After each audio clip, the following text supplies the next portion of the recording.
A very good evening to you and welcome to Convener, a platform where we help you make sense with Nigerians' political issues. My name is Godwin Sunday. Trust in elections and also trust in governance, two pillars of democracy, are increasingly tied to technology in Nigeria as at today. The debate over electronic transmission of results continues to rise, even raise key questions across board in the country. Is Nigerian infrastructure strong enough to support it? Can digital system truly enhance transparency, or are there legal and also logistical gaps that must first be addressed? Now, for many citizens, this is about more than speed. It is about credibility. Beyond elections, the broader conversation turns to digital governance. Can technology improve accountability in public spending, policy implementation, and citizens' engagement? Now, that's one question on one hand. Or the other question on the other hand is, are we even digitalizing the systems without strengthening oversight? So tonight on Correro, we examine Inec and electronic transmission in Nigerian's system and expand the discussion to digital governance and transparency in driving accountability. Well, joining me tonight on this table are two gentlemen. I'll have with me here in the studio right now Mr. Wilfred Ifogah, the Deputy Director, Information and Publicity, Inec, and Comrade Okpanachi Jacob, a Convener coalition of civil societies for good governance. Well, we'll take a short break right now. When we return, we will dive into the conversation to find out what is and what should be even within the electoral space. Please stay with us as the conversation is just starting. And you're welcome back. Just before we went on that break, I told you that I have with me in the studio Mr. Wilfred Ifogah, Deputy Director of Information and Publicity at Inec, and also Comrade Okpanachi Jacob, Convener of the Coalition of Civil Society for Good Governance, in the studio right now. Gentlemen, you're welcome to Correro. Thank you. Good evening, our viewers, and thanks for having me. Mr. Jacob Okpanachi, you're welcome to Correro. Thank you for having me. Good evening. All right, so let's even begin with Inec first, which is even making the rounds across the board. The first is the regulatory umpire and electoral umpire has repeatedly stated its commitment to technology-driven elections. But then, at this point, let's even get a clarity. How far has the Commission gone in preparing for a full electronic transmission of results? Well, the question, okay, let me just put it this way, by way of background.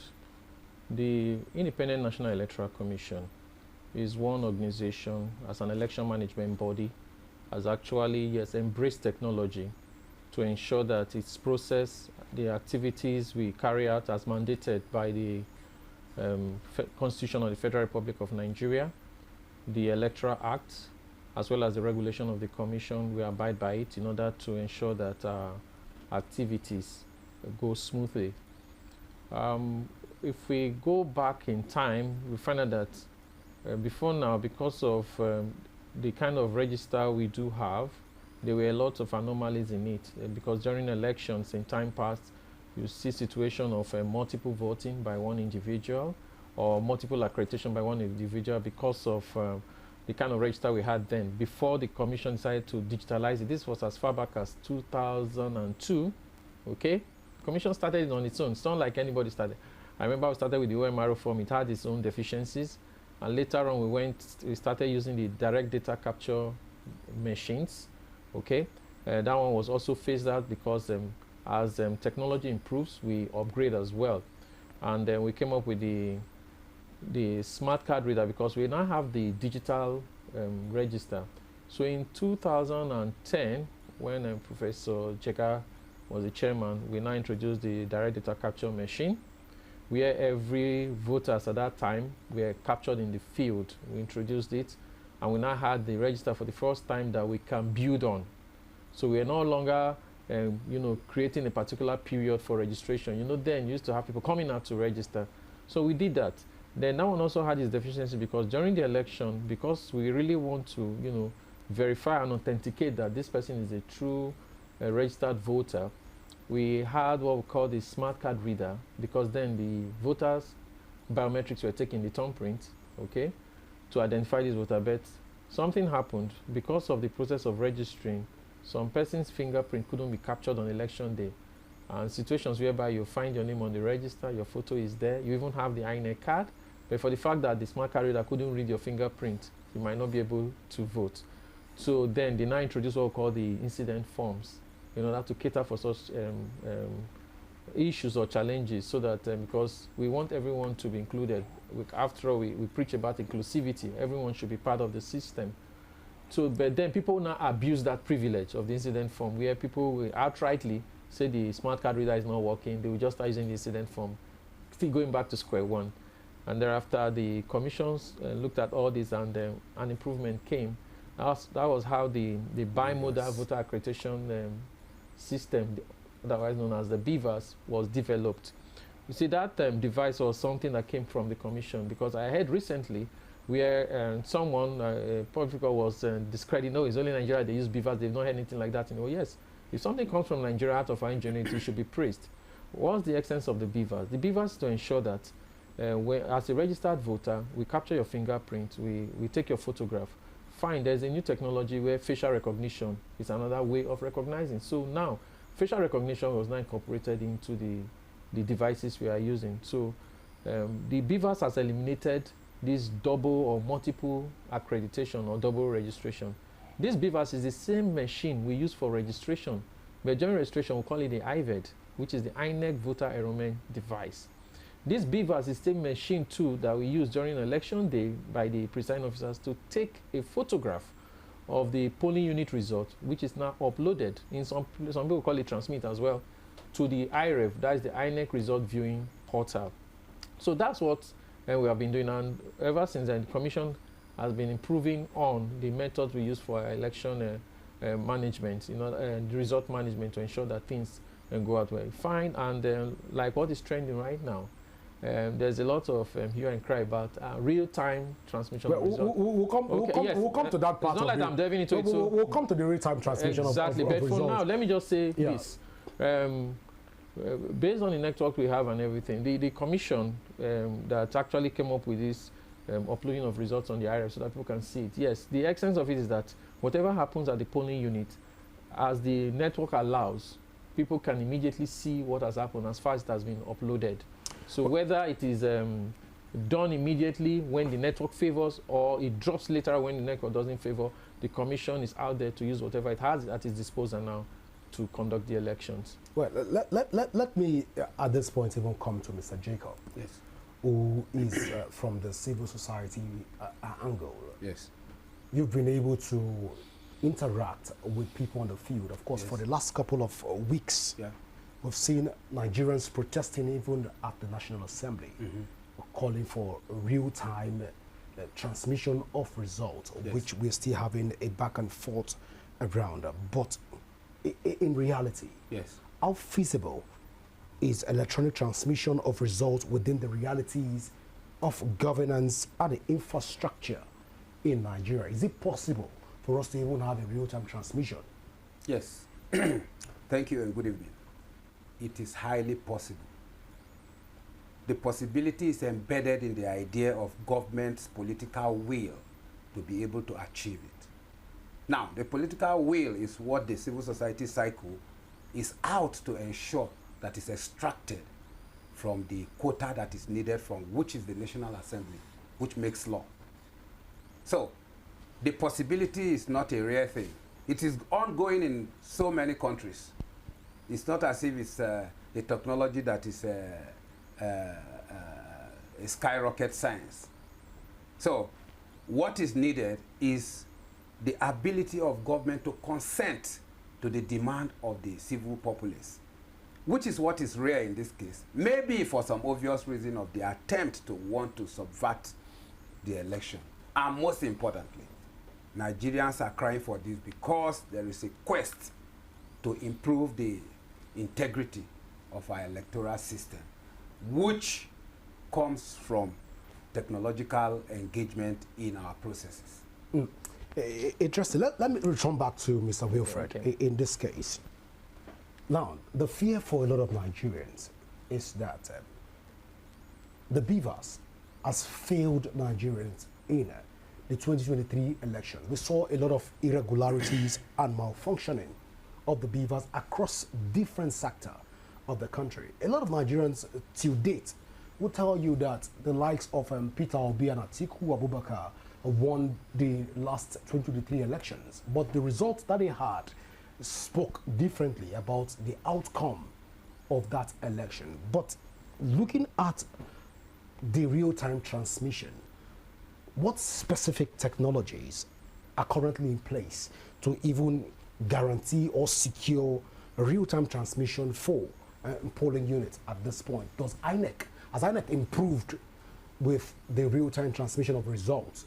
So can we bank on INEC right now, knowing fully well that if we even get to the polls, our results can be transmitted in real time, even without the Assembly passing it as enshrined in the 2022 Electoral Act?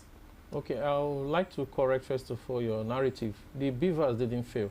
All right. Okay. But you agree with that. You agree with that. A lot of communities complained during the last election that the beavers were not working in their communities. As when the results were released, we saw the court cases are piled up across the board. Let's be factual. All right, please, let's be factual. Yeah. It's not like the beavers failed to work.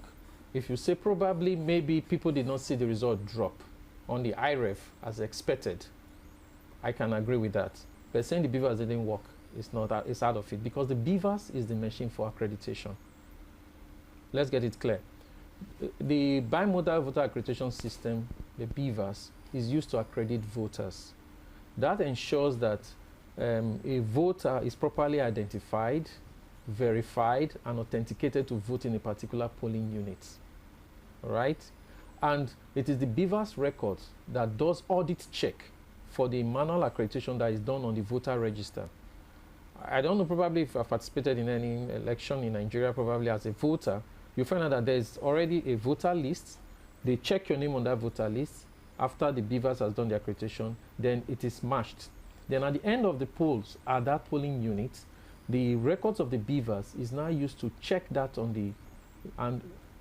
before the ballot paper is issued. If at the end of election, you find out that the total accredited on the voter list and the ballot paper used, they are more than what the beavers accredited, that's already overvoting. Are you getting it? So at the end of election, the beavers is now what is used to take a photograph of the result sheet for that unit and upload it on the IREF.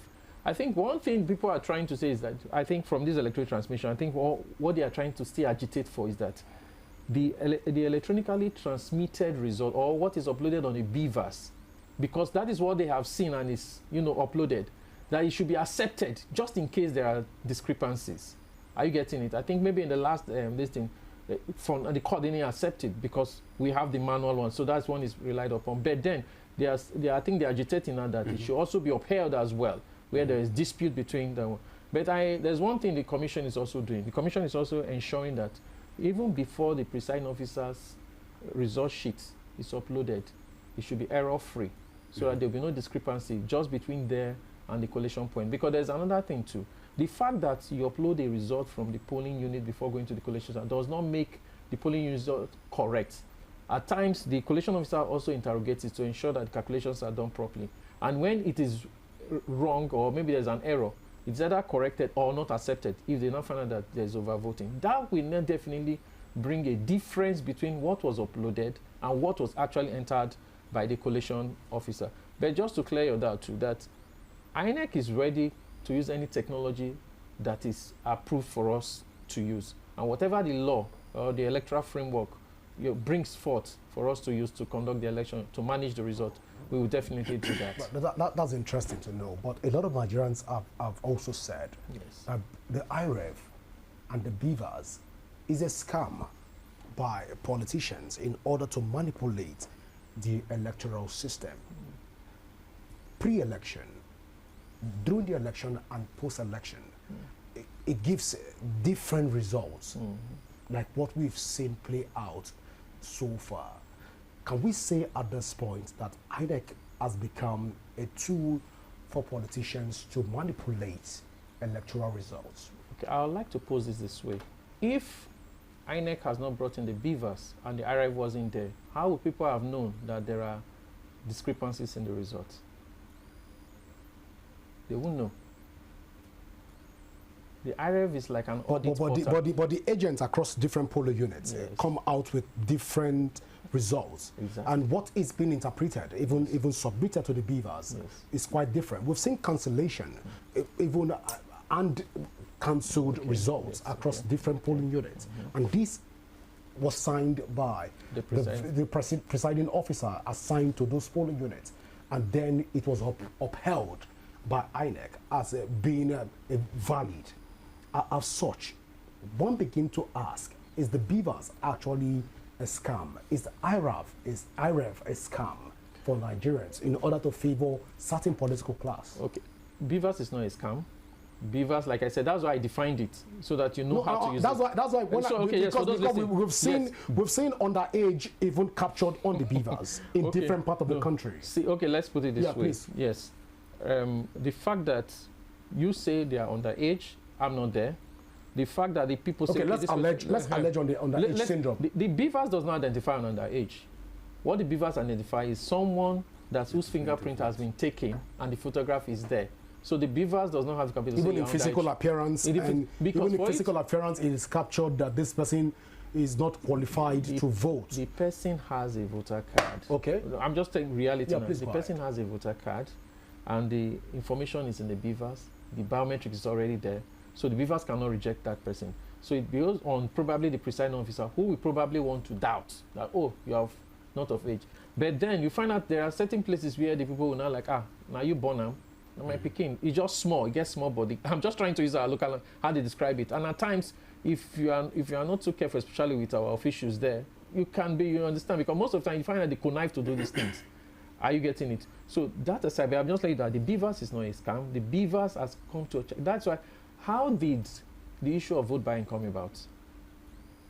It is because of the introduction of technology.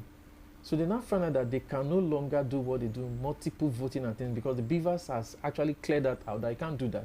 So they now have the best way for them to do now is start looking for the voters who are validly registered to buy the votes from them. So the vote buying was one of the good signs that actually technology has actually cleared some of all these malpractice they do. Are you getting it? Now, the question is between the polling unit and the collation center. That's where people are crying that at times, what leaves the polling unit is not what is calculated, or things are changed or something like that. That's why we came up with the IREV, so that at least once the party agents are there, observers are there, even the media, they are there, immediately the result is calculated, the presiding officer signs, and the agents also co-sign this result. The presiding officer will take a photograph of that and upload it using the beavers. So it will be uploaded on there. The IREV is a portal for you because you never had the privilege of being in that polling unit. Maybe you were elsewhere. You can now see what happened in that particular polling unit. For the sake of the general election 2023, the issue of the challenge we had was for the presidential election. So probably, I think it was observed that somehow a pilot scheme was not actually run to test how the system can accept those searching to see what happened during the presidential election. Everybody was just interested in presidential election. Nobody talked about the House of Rep, the Senate. So there was this thing. The technical thing couldn't really handle it at that point. What they used, the glitch now came up. But after the glitch was INEC's fault. So that because of the technology, inability to carry out what should have been done, the network couldn't handle it at that point. So we can say at this point that INEC, the commission has actually accepted it to a large extent, at the end of it, and the guarantee that INEC is going to even carry out a free, fair, and credible election. Of course, is right now in tandem. Of course, because like the current chairman did say in one of the engagements, said even before the general election, we are going to have a mock general election using the system to see how it will be, just before the main general election, in order to test the system and see how robust we have actually done that. To a large extent, we've seen mock jam conducted. Yes. And which is for examination purpose. Okay. And we've seen the system fail. Even to young Nigerians. No, I'm just telling you for free that the system failed even young Nigerians that are aspiring to advance the course of their education pursuit. We've seen JAM fail, but let's not overflog that issue. Let me even come back to Mr. Jacob. Mr. Jacob, at this point, you coming from the civil society angle, right? A lot of questions are begging for answers. First, Nigerians are questioning the realities of civil society organizations when it has to do with elections. Yes. That first, civil society organizations tend to base their tents around urban communities and not travel down to rural communities, and as such, we are having a lot of situations around the rural communities. But since you're coming from this angle, let's get you react to this. Civil society organizations, when it has to do with elections, can they be trusted to give Nigerians even the kind of orientation, cognitive, affective, and evaluative orientations that Nigerians deserve when it has to do with orientation? Or have civil society organizations, when it has to do with good governance, actually failed Nigeria in discharge of their primary mandate? Well, I think that is not totally true. I have observed elections for more than 3 to 4 elections. You are one person, but then taking this conversation to, let's take it down to Gombe. Yes. Let's take it down to even Cross River State. Yes. Let's take it down to far Ogun State. Yes. So if we want to look at Gombe State, we're looking at Biliri and Katingo. How far has electioneering processes been so far, which has approximately about 25 civil society organizations that tries to front good governance. We also have situations in Ogun State and Cross River State, taking it from Boki, taking it from Ogoja, taking it down to Ikom, taking it down to Akankpa, taking it down to various local governments in Cross River State. Can we authoritatively say at this table, on this table to Nigerians, that civil society organizations have failed Nigerians in discharging their primary mandates, which is to even enlighten Nigerians when it has to do with electionary processes? Well, you see, if you come to civil society actions, first and foremost, you have to ask, what are their roles? Yes, their role most times within this context is either to help shape the processes or to enlighten or to educate the civil populace. So have they failed us? They have not. They have done their part. What are we talking about? Is the end product that makes us to ask the same questions you're asking. I take a case study from Kogi election, the one that brought in the current government. And we all are aware that the votes that did the magic was just from about 3 local governments out of, is it 19 local governments there, or 21 local governments thereabout. Now, while we cannot be everywhere, the places we are, the things you observe, most especially observers' input in elections are seen as academic exercise. They are not taken into account for for judicial purposes.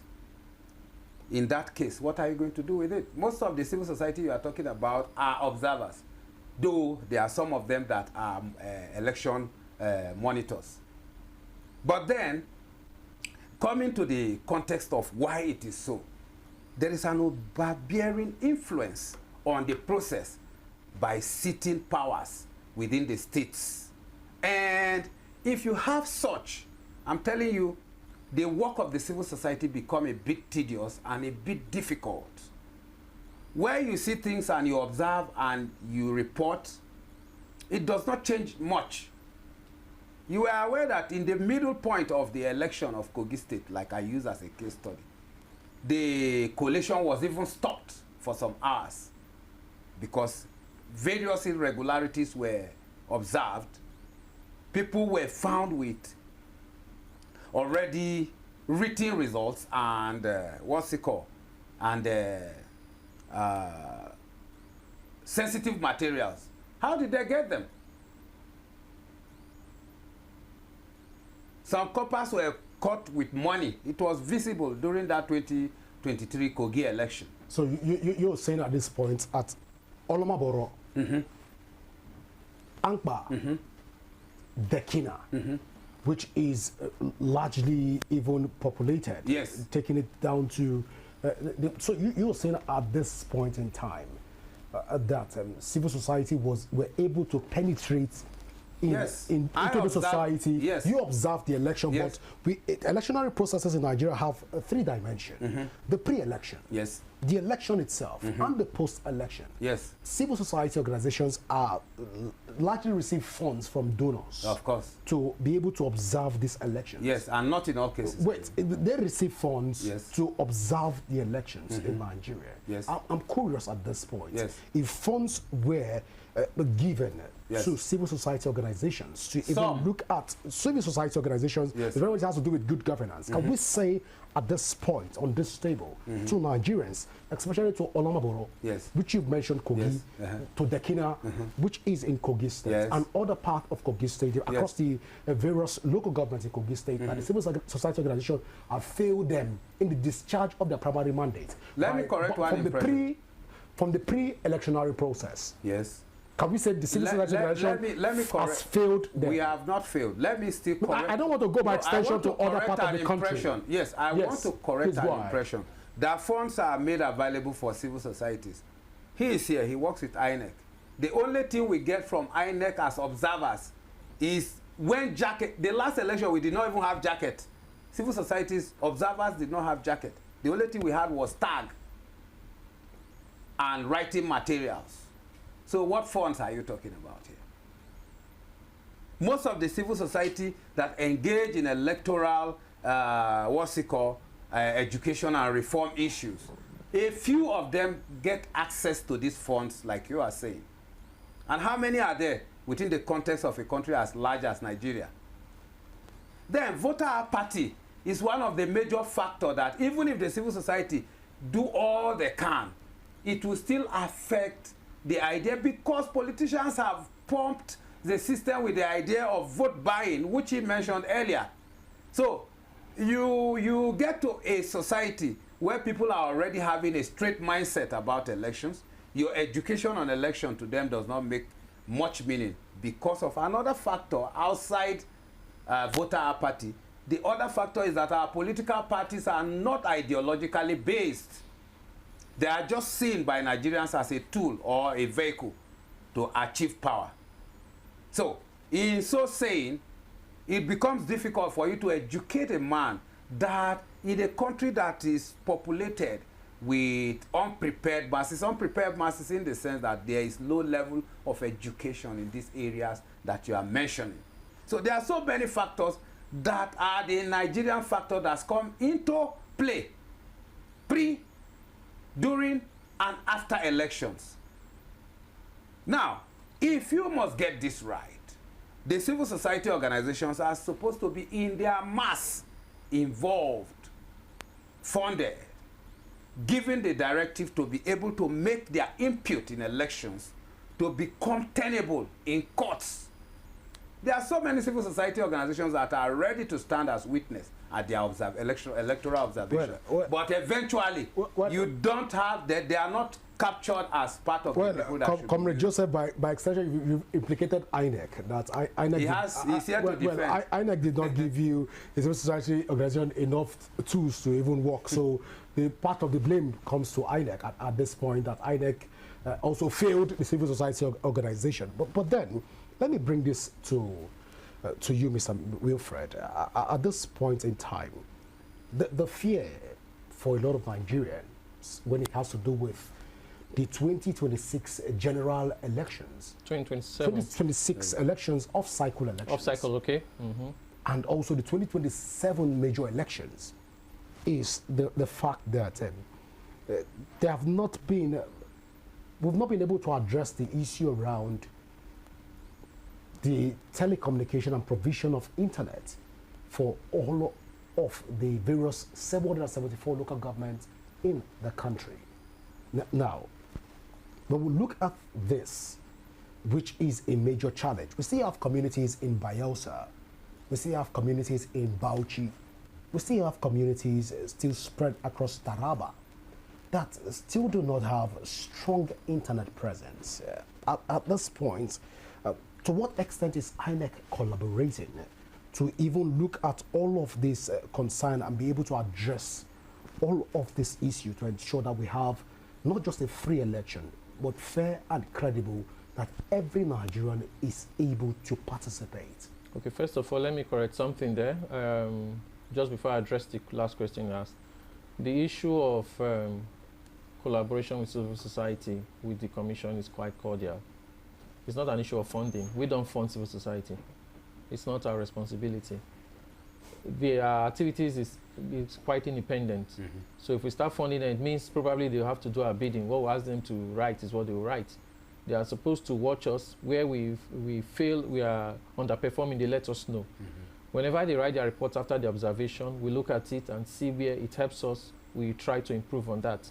That's what we do. And there are ordinarily civil society groups. It's not like their primary mandate is to help educate or something like that, but we find out that there are some of them ordinarily, because of what they do, they also have specific duties they do in communities. There are some that operate at the national, some operate at subnational, some operate at the local level. There are some, it's just within certain communities. So we find them where, okay, fine, since they're already in these communities and they are doing this, so they can just add this other issue of maybe civic duties by helping to, let the people know about our activities. That's how we get them involved. Then why in some, there are some that collaborate with us.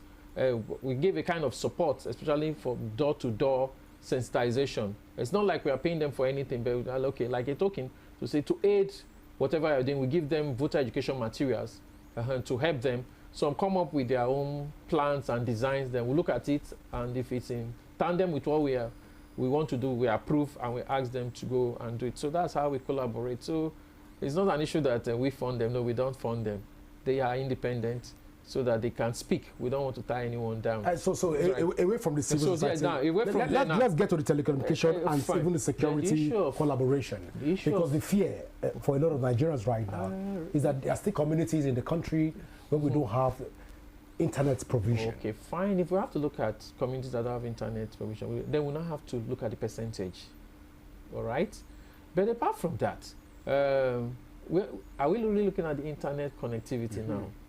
It's not, we are not even at the issue. There was a time, I think, survey was done. I'm still trying to answer I'm trying to ask that question because a lot of the excuses that some members of the National Assembly have given, even for all of these reforms, electoral act, is that even in their communities, there are no internet. So you are with the commission. Okay. So at this point, let's Nigerians even understand where we are in terms of your collaboration with the old telecommunication providers and the security agencies to ensure a seamless operation. How far is I? Okay, let me just give you a background.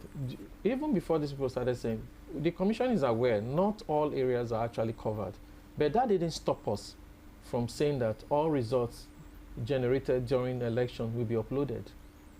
The commission also created space, allowance for such situation whereby for those that can be uploaded real time, immediately they are uploaded, let it be uploaded. Those that cannot be, they will still be uploaded, but immediately they come across as they are moving towards the collation system and get to that point, the result drops. So that is what the commission has been working with.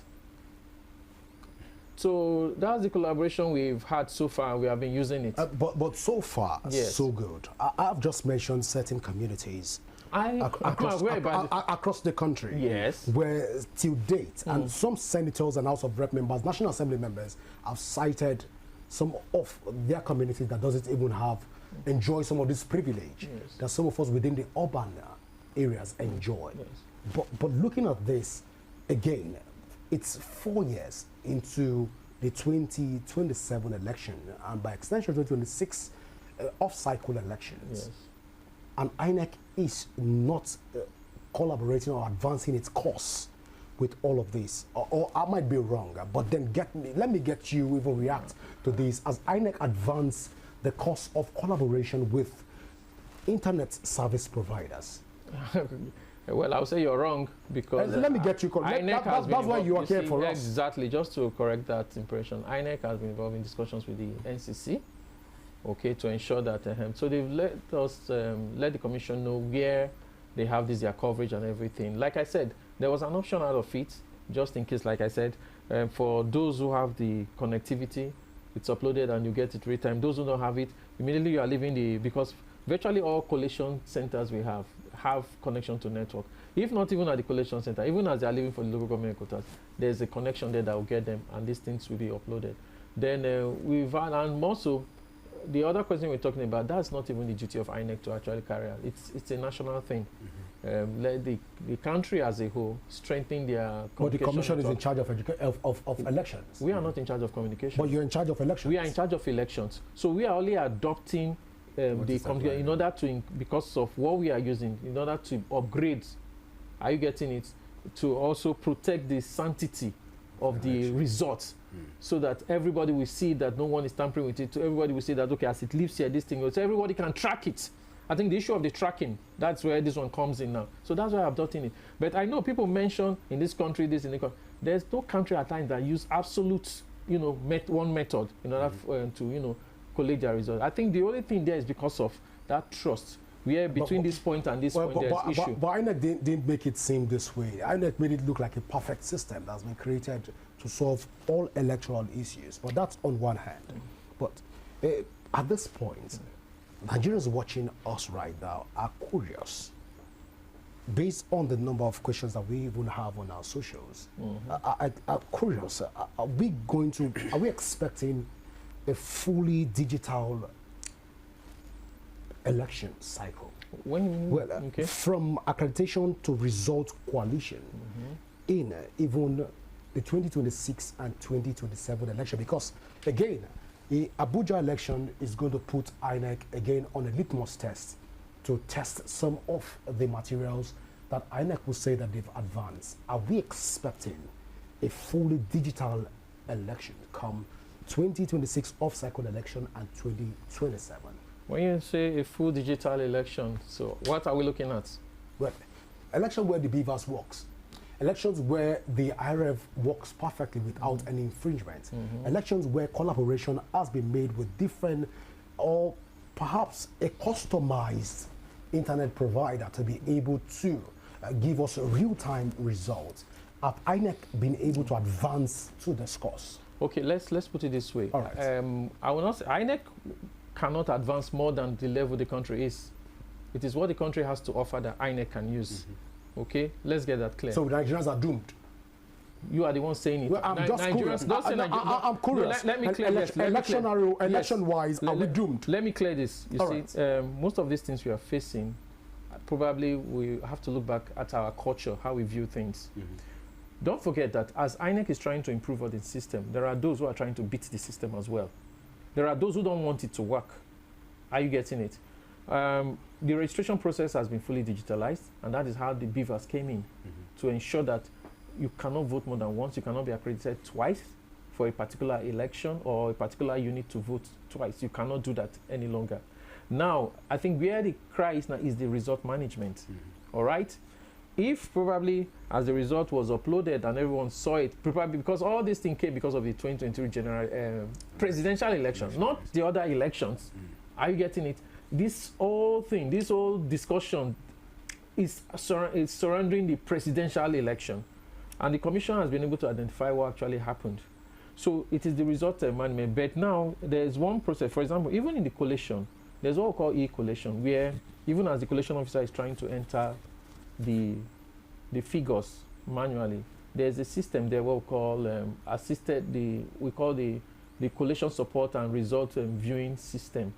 As it's entering it, it's also being entered on a system to ensure the collation officer gets the calculation right. If there are errors, it will just bring it out. So the commission is also going to deploy such technology at the polling unit level as well. So the presiding officer will not make any mistake. So that even when the presiding officer is going to upload, it will not be different from what has been uploaded, whether you call it transmit this time around. Are you getting it? So these are all improvements in the process. But the most important thing is for the commission to be open about what we are doing, and that is why all stakeholders will be involved. You see how these materials will be distributed. You see the ballot paper. That's why we say all parties should be able to have their agents at the polling unit, because there's one thing that is clear. Whatever the presiding officer has signed and uploaded, you cannot change. Only through the courts that it can be reversed. So it is what comes from it. So the election is won or lost at the polling unit. Are you getting it? Mm. So all hands have to be on it. It's not an issue of coming to social media to say this, or say that. We all have to play our part to ensure, because for the commission, the best we can do in the process is about 40% of the entire system. The 60% comes from collaborators, vendors, secondary providers as well. Like you talk about the issue of the network. These are all secondary providers for the commission to be able to carry their function. Even in the issue of logistics, providing vehicles, these are other persons that are not part of the commission, but during the election they become partners in order to ensure some of all these things. Then trying to guide the process to ensure that people do well, or observing. That's where the media comes in. That's where civil society comes in. That is where the election observers also comes in. That's where, then in terms of ensuring that everyone is safe, to create that atmosphere for peaceful election, security agencies comes in as well. So these are things we don't really have control over. But when they play their part and put the nation first, we find out that everything will work out smoothly. Then, what about the ad hoc staff? We don't have that number of staff that will work as our personnel employed permanently with us. We have to recruit them. They are your brothers, your sisters, your friends, your younger ones, your children as well. We don't know their mindset about it. So we recruit them. All we owe them is that we train them. We let them know these are what you are going to do on election day. Then we send them out. They now represent the commission. But then whatever they now do, it now determines how their mindset is towards the importance of what they are trying to do out there. So for those listening, it's not after the exercise you start blaming Inec. It is the role you also play to ensure the system runs smoothly as well. Well, interesting. A lot of Nigerians right now will say that, Mr. Wilfred, you're trying to exonerate Inec from all of this blame game. But it's fair. Of course, you are the spokesperson, you are the deputy spokesperson for the commission. We should expect that from you. But then let's return even to the civil society organization angle, and try to look at all of this. But then, INEC has exonerated themselves from this electionary process, saying that it now boils down to the media. Yes. He has implicated me by extension. And by extension, well, he has implicated me by extension, and also implicated my children by extension, and you largely by extension, because you are largely involved for them. From a civil society angle, right now, can we say that civil society have been able to beef up their monetary and strategies to be able to address all of these implications that have been levied against us, coming from the civil society organization for the 2026 off-cycle elections and the 2027 elections. Let's even get you talk to us about the improvement from the civil society organizations. Okay. Well, thank you very much. You know, one good thing is that the discussion we're having now is centered around an activity that has been generated by the civil society. If there was no going to National Assembly by the civil society, we wouldn't be here talking today.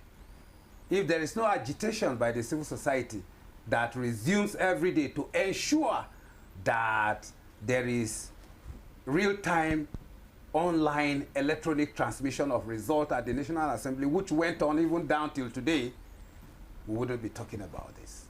Now, one other factor that we do not care to look at when we discuss elections in Nigeria is the absolute, when I mean absolute, total independence of the Independent National Electoral Commission and our judiciary. We are going to kickstart another round of legislative demand that these two agencies become absolutely independent. Independent in the sense that they should be on their own, be able to take decisions without interference. We have an overbearing interference in our system. The INEC, the judiciary, take this to the bank. Now, what is expected is that our judiciary should be strong enough to take decisions without fearing whose odds is God's. And our INEC should be able to conduct elections, generate their own funding, be able to run those elections as an agency that is not tied. Most of the times, like I mentioned earlier, while collation was going on in Kogi, INEC in its decision to note that there was irregularities went on to do that. But eventually, what happened? Even before the time marked for resumption, collation was kick-started once again. Well, Comrade, yes. Because I've been signaling our time is fast spent. Yes. Let me even bring this to INEC, which has to do with the budgets. Now, over the years, when it has to do with INEC budget, we've realized that the budget keep increasing on every electionary cycle. One would have wondered if INEC did not buy a laptop last year to conduct election, but then we're seeing about 800+ billion naira earmarked for this year election. We want to clearly enlighten us why the increment in even the whole electionary process when it has to do with the billions that we're experiencing right now. Or is INEC deliberately being wicked to Nigerians? INEC is not being deliberately wicked. I think as of 2023, before then, I think you should know the exchange rate, know some of the materials we used. Most of them are not actually produced here in the country. They are sourced out outside the country, okay? And so if you look at that, the ballot paper, the result sheets and things like that, then even for the technology, upgrade and things like that, getting more, replacing those that are damaged and things like that. So these things are funds and somehow it's outside the country. Then apart from that, if you look at, most of our activities are largely logistically based. So trying to get most of these things, the fuel cost increase and everything, they are out there as well. Then you talk about the ad hoc personnel too. Of course, I think a special case has been made and the welfare package for them has been touched as well. So that's also reflected in the budget.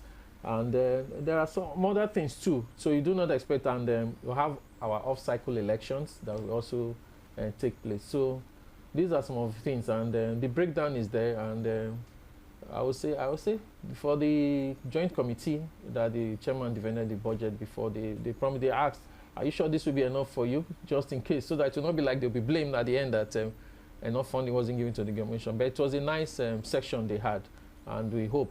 Like they promised, they said, fine, we'll ensure that you get all you want, but just ensure that you give Nigerians what they're expecting of the commission. And it was a nice interesting. session. From a civil society organization, yes. are the civil society organization satisfied with the explanation laid so far? Well, I think it's okay. We don't have much problem with INEC. So you are comfortable with the budget? The INEC is not being wicked to Nigerians? Well, if they are going to judiciously use it, what would be the problem? So for the increment, he has mentioned that